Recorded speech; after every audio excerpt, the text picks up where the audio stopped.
Praise the Lord. இன்றைய காலை மன்னா. பெருமை உங்களை நாசமாக்கிவிடும். அழிவுக்கு முன்னானது அகந்தை, விழுதலுக்கு முன்னானது மனமேட்டிமை. நீதிமொழிகள் 16:18. யோசியா தேவனுக்கு பயந்த ஒரு ராஜாவாய் இருந்தான். அவன் தன் ராஜ்யபாரத்தின் 8ஆம் வருஷத்தில் தான் இன்னும் இளைஞனாய் இருக்கையில் தன் தகப்பனாகிய தாவீதின் தேவனை தேட ஆரம்பித்து 12ஆம் வருஷத்தில் மேடைகள், தோப்புகள், சுரூபங்கள், வார்ப்பிக்கப்பட்ட விக்கிரகங்கள் ஆகியவை அற்றுப்போகும்படி யூதாவையும் எருசலேமையும் சுத்திகரிக்கத் தொடங்கினான் என்று 2 நாளாகமம் 34:3 வாசிக்கிறோம். தேவனை பிரியப்படுத்தும்படி அவன் இன்னும் அநேக காரியங்களை செய்தான். அவன் புறஜாதியாரின் பலிபீடங்களையும் விக்கிரகங்களையும் அகற்றி அவைகளை தகர்த்து போட்டான். அவன் தேவனுடைய ஆலயத்தை பழுது பார்த்து ஊழியரை தேவனுக்கு அடுத்த காரியங்களில் உற்சாகப்படுத்தினான். மேலும் அவன் ஆசரித்த பஸ்கா பண்டிகை இணையற்றதாய் இருந்தது என்று 2 நாளாகமம் 35:18 வாசிக்கிறோம்.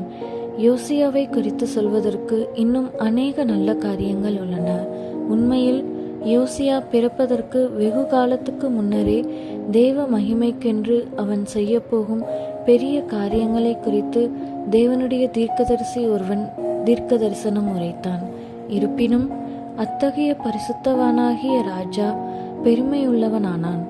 எகிப்தின் ராஜாவாகிய நேகோ கர்கேமஸ் பட்டணத்தின் மேல் யுத்தம் பண்ணும்படி போனபோது யோசியா அவனுக்கு விரோதமாய் யுத்தம் செய்ய புறப்பட்டான். நேகோ, நான் தீவிரிக்க வேண்டுமென்று தேவன் சொன்னார். தேவன் என்னோடு இருக்கிறார். அவர் உம்மை அழிக்காதபடிக்கு அவருக்கு எதிரடை செய்வதை விட்டுவிடும் என்று யோசியாவுக்கு சொல்லி அனுப்பினான் என்று 2 நாளாகமும் 35:21 வாசிக்கிறோம். நாம் யுத்தம் பண்ணி சண்டையிடும் போது நாம் மெய்யாக செய்து கொண்டிருக்கிற காரியம் என்னவெனில், நாம் தேவனோடு யுத்தம் பண்ணி கொண்டிருக்கிறோம்.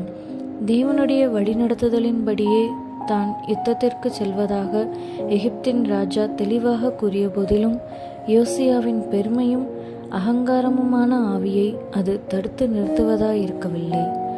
அவன் தான் எவ்வளவு பெரியவன் என்பதை நேகோவுக்கு காண்பிக்கப் போவதாக கற்பனை செய்து கொண்டான்.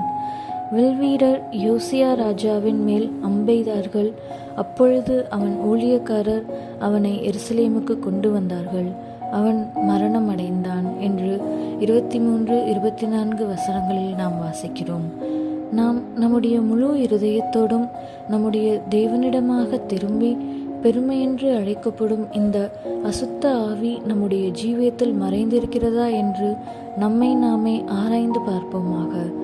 நம்மில் அநேக நற்பண்புகள் இருப்பினும் நம்முடைய ஜீவியத்தில் பெருமை பிரவேசிக்க நாம் இடமளிப்போமாயின் நம்மிடத்தில் எவ்வித திவ்ய சுவாபமும் இல்லாதவர்கள் போல நாம் நம்முடைய ஜீவியத்தை அவமானத்தில் முடிக்கக்கூடும் என்பது நம்மை அச்சுறுத்துவதாயிருப்பினும் அதுவே உண்மை.